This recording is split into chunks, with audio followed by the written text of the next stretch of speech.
going to go to a quick break, and when we come back, we're going to probably finish off with talking about the future of Brooklyn's character and Tom's any of Tom's crazy theories for season 3. But we'll be back in about 20 seconds.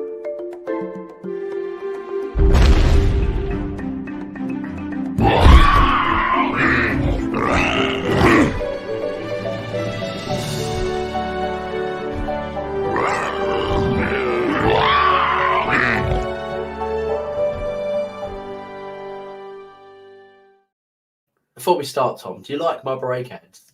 I do, yeah. Got a lot of Stiggy. Yeah, we love Stiggy.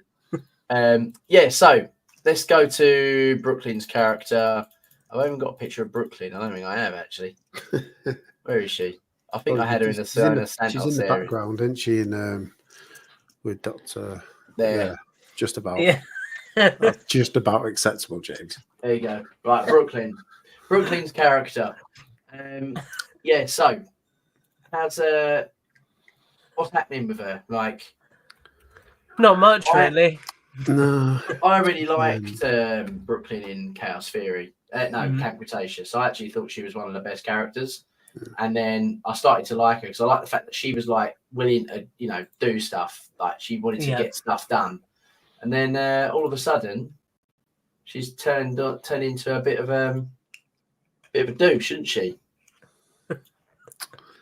I mean, I don't know. I think she was portrayed in Camp Cretaceous as being this proper Barbie type. Is that better, boys? That's a bit better, yeah. Yeah. And by the way, for the record, sorry, I loved this little invention she did. Yeah. Go on, sorry, Chris. I think she was portrayed as obviously the Barbie type and just like social media and loving all that kind of has to be online, has to be recognized, has to be looked at. Whereas now she's total opposite, where she kind of just wants to stay in the background, do her own thing, get stuff done. Bit kind of Lara Crofty. But yeah, I kind of like. She annoyed me in the first season. I actually like her. Oh, season 1. Character now. Yeah, I couldn't stand her. But towards the end, especially season 3, and when she started getting the laptop and started investigating all the stuff, I was like, yes, Brooklyn, I like this. This is the character. This is better. And even the stuff between her and Kenji as well. Like, like when it explained why her and Kenji ended up splitting up and the tension because she kept doing things instead of spending time with him and stuff like that. You can see why that broke up. So yeah, I really like her character. I think it's an interesting evolution in the sense that obviously all of them are going to be very tight-knit after the things they went through. And I think with her especially, because she has uncovered things that the others don't necessarily know, she kind of feels that responsibility to keep them safe. And I think that's a really cool dynamic to have, because I think it's something that a lot of us jostle with in our lives, right? Which is that actually sometimes you might choose to keep something from somebody because you think that it's going to protect their feelings, but in doing that you actually cause harm as well. So I think it's really interesting seeing how her character's navigating that, and how that she probably hates the fact that she's hurting them in the short term, but it's because in her mind there is this much bigger thing going on, and if she doesn't deal with it, it's going to put them in more danger eventually. So I quite like that sort of almost self-sacrificing trope that her story seems to be playing out now. Yeah, I also think like the way she used to be in Camp Cretaceous, a lot of like younger kids would probably be able to like associate themselves with her. Oh yeah, I'm like that. I like doing Instagram. I like doing this.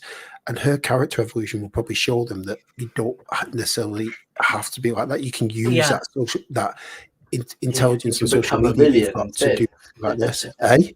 You can become a villain instead. Yeah. Dr. Evil. I know what you're saying, though. I get what you're saying. I was just joking about. But yeah, you don't, because obviously social media is such a big thing and influences so many kids now as well. They all want to grow up being a YouTuber, but there's more to it as well. If you've got a brain in your head, you can actually do other things as well. Yeah. And don't just rely on the same thing all the time. Coming from a YouTuber. Hey, I do this as a hobby, not as a living. There's my counteracting to that. So Brooklyn's character, I'm glad we got some answers, which we've already gone over and said. Like, I'm glad we got the incident with the arm. I'm glad we got some sort of justification as to how she sort of survived that situation, and we see it pan out as well from her perspective, as well, which was good. Like, I actually like the relationship she's building with Soyona. Yeah, but it's an interesting dynamic. Definitely is, but it's just I just have a slight fear that she just doesn't get explained as to what happens after this season 3, and like where the hell this whole bunch of people just disappear off the face of the earth to. I feel by the end of the season, she's come to, instead of fear her, she's come to respect her a little bit. Yeah, like I see that with her business sense and how she's come up to be who she is. I don't think she necessarily respects what she does, but I think as a person or a woman, she respects her. She can understand it. Yeah. So what's happening now? Then they got on the plane. They met up. You know, they got to each other on the runway, didn't they? Yeah. Yeah. Well, James, I'm gonna blow your mind here, my friend.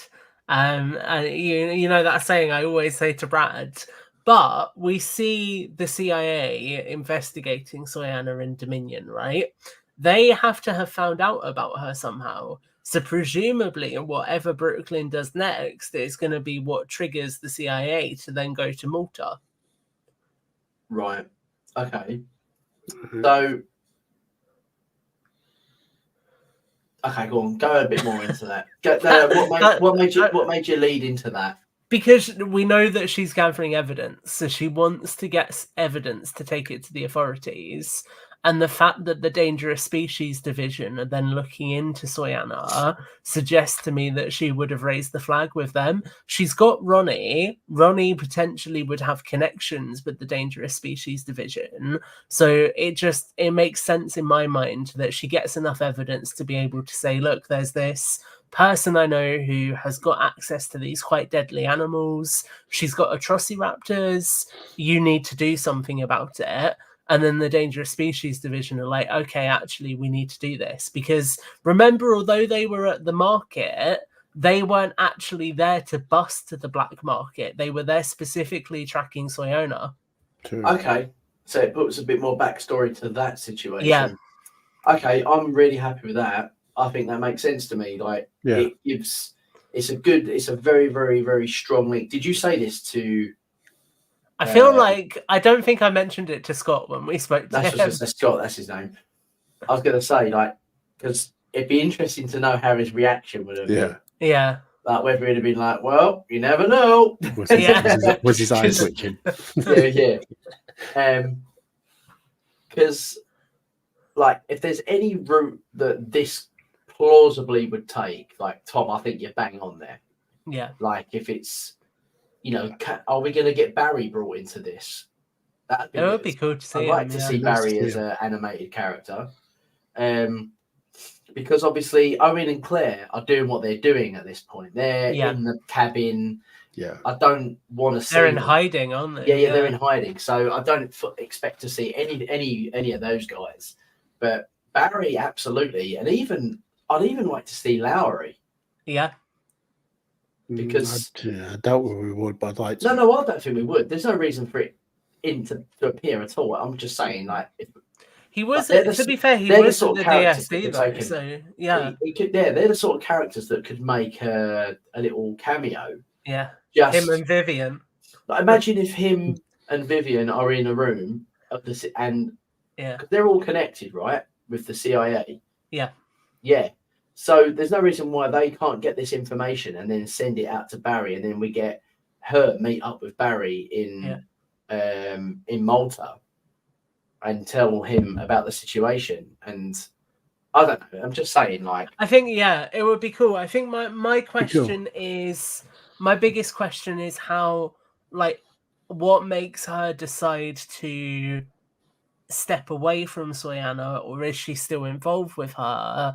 Because I think the thing that becomes an issue then if they do go down that pathway is where Dodgson factors into things and how this presumably unfolds as the thing that he didn't like last time. Like, is it just a case of something as simple as actually she goes to do a trade somewhere else that's not Malta, So something goes wrong, and then that's what prompts Brooklyn to go to the CIA? Okay, let's go on to this Tom's season 3 theorist, because I think he's kind of like segueing into it anyway. Brooklyn's future, she's going to go with Siona. Let's summarize. She's going to go with Siona, and a lot of stuff's going to happen in Malta. Are we all agreed? Agreed. Yeah. Agreed. Right. Let's go on to